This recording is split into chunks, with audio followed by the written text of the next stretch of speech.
भाग 15. मी अजूनही इथेच आहे.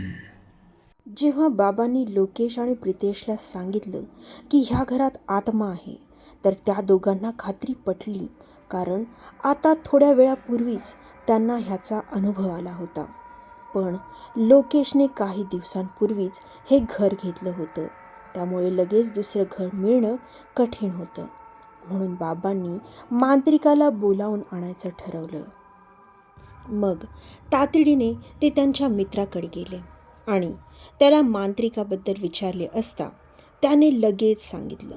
मग बाबा तातडीने त्याच्याकडे गेले आणि त्या वाड्याबद्दल सांगू लागले. तर मांत्रिकाने एक काचेची बाटली घेतली आणि त्यांच्यासोबत वाड्यात आले. नेहा आणि आईला ह्याबद्दल काहीच माहिती नव्हतं. तो मांत्रिक आला आणि थेट वरच्या मजल्यावर जाऊ लागला. पण त्याची चावी नाही म्हटल्यावर ती चावी मागून घेण्यास सांगितलं. दगडू त्याच गावात राहत होता, म्हणून लोकेश तातडीने त्याच्या घरी गेला आणि त्याला घेऊनच आला. त्याने कुलूप उघडलं आणि फक्त मांत्रिकात गेले. त्यांच्या मंत्रोच्चाराने त्यांनी त्या आत्म्याला बाटलीत कैद करायचं ठरवलं. जवळपास 1 तास ते विधी करत होते.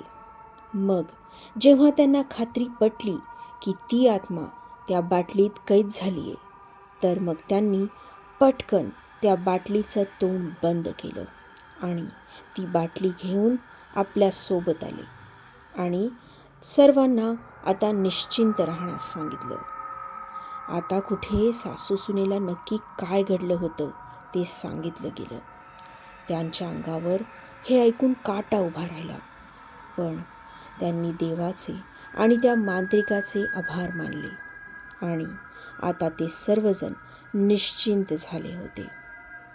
काही दिवस सुखाने निघून गेले. प्रितेशचं कॉलेज सुरू झालं होतं, त्यामुळे तो परत गेला होता. नेहमीप्रमाणे सासरे फेरफटका मारायला गेले होते.